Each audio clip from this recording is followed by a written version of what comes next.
সম্মানিত দেশবাসী, সংগ্রামী বিশ্ব দুনিয়া, আপনারা দেখতে পাচ্ছেন সেই সন্ত্রাসী ইসরায়েল সেই ফিলিস্তিনের মুসলমানদের নিরীহ মানুষদেরকে নির্বিচারে হত্যা করেছে।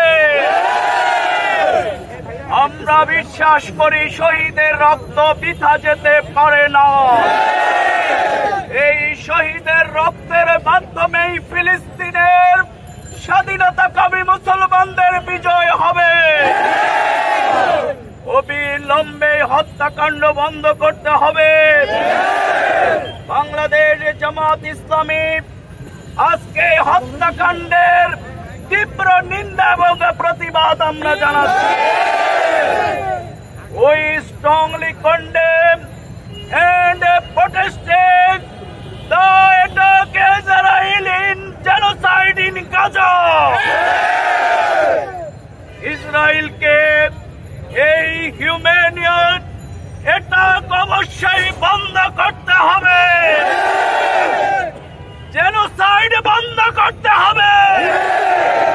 যুদ্ধ অপরাধের, গণহত্যার এই কর্মকাণ্ডের জন্যই তাদের বিচারের কাঠগড়ায় দাঁড় করাতে হবে। সংগ্রামী দেশবাসী, তাই আমরা বলবো, হত্যা করে নির্যাতন চালিয়ে আদর্শকে দমন করা যাবে না। এই জন্যই বিশ্ব মুসলিমকে, দেশকে আজকে ঐক্যবদ্ধ হতে হবে। জাতীয় সংঘকে আজকে এর প্রতিরোধে কর্মকাণ্ড গ্রহণ করতে হবে।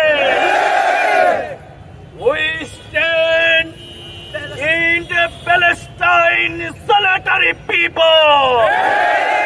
আমরা এই দেশের স্বাধীনতা অর্জন না হওয়া পর্যন্ত তাদের আন্দোলন চলবে। তারা এই পর্যন্ত 47 সাল থেকে শুরু করে এই পর্যন্ত লক্ষ লক্ষ নিরীহ মানুষকে হত্যা করেছে। জাতীয় সংঘ আইন, ইন্টারন্যাশনাল কমিউনিটি সবাই জানে যুদ্ধের সময়ও কিন্তু হাসপাতালে হামলা হয় না, কিন্তু ইসরায়েল আজকে নির্বিচারে হসপিটালে হামলা করছে, মসজিদ, গির্জা, স্কুল সব জায়গায় হামলা করছে। এই হামলা অবিলম্বে বন্ধ করতে হবে। গোটা বিশ্ব মুসলিম এই ইসরায়েলের পতন না হওয়া পর্যন্ত লড়াই চালিয়ে যাবে। তাই আমরা বাংলাদেশ সরকারের কাছে দাবি জানাবো, শুধুমাত্র তথাকথিত কথা নয়, সংসদে অবিলম্বে তাদের বিরুদ্ধে নিন্দা প্রস্তাব জ্ঞাপন করতে হবে।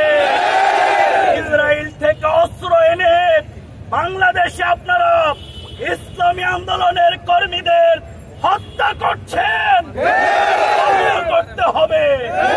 ইসরায়েলের সাথে প্রকাশ্য গোপনে সকল কর্মকাণ্ড বন্ধ করতে হবে।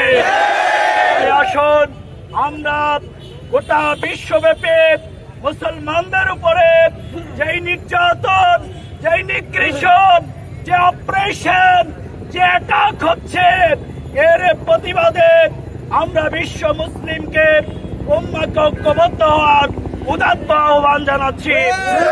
এর সাথে আমরা দাবি করছি, বাংলাদেশও আজকে কিন্তু একটি গাজায় পরিণত হয়েছে। এখানে ভোটের অধিকার নেই, ভাতের অধিকার নেই, মানবাধিকার নেই। এখানে গুম, খুন, হত্যা, নির্যাতন প্রতিনিয়ত চলছে, বন্ধ করতে হবে। বাংলাদেশকে যারা ফিলিস্তিন বানাতে চায়, এখানে রক্তাক্ত করে ইসলামকে দমন করতে চায়, এটি অবশ্যই বন্ধ করতে হবে। এই সকল রাজবন্দী আলেম ওলামা নেতৃবৃন্দের আমরা মুক্তি দাবি করছি। আমরা মনে করি গোটা পৃথিবীতে আল্লাহর আইন, রাসূলের সুন্নাত কায়েম না হওয়া পর্যন্ত কখনো শান্তি আসতে পারে না। এই জন্য ফিলিস্তিনের ভাই বোনেরা, নিরীহ শিশুরা যেইভাবে শাহাদাতের নজরানা পেশ করছে, আসুন সেই তামান্নাকে ধারণ করে বাংলাদেশ সব বিশ্বব্যাপী ইসলাম প্রতিষ্ঠার এই আন্দোলনে ঐক্যবদ্ধ হওয়ার জন্য আগামী দিনে এই সন্ত্রাসী ইসরায়েলি রাষ্ট্রের সকল কর্মকাণ্ডের বিরুদ্ধে ঐক্যবদ্ধ ভূমিকা পালনের জন্য আমরা বাংলাদেশ সহ বিশ্ববাসীকে আমরা উদাত্ত আহ্বান জানাচ্ছি।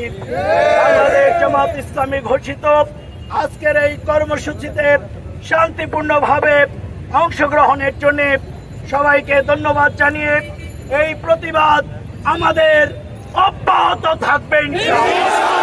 বাংলাদেশের শান্তি, স্থিতিশীলতা নিশ্চিত না হওয়া পর্যন্ত, ইনসাফ ভিত্তিক সমাজ কায়েম না হওয়া পর্যন্ত আমাদের সংগ্রাম চলছে। ধন্যবাদ।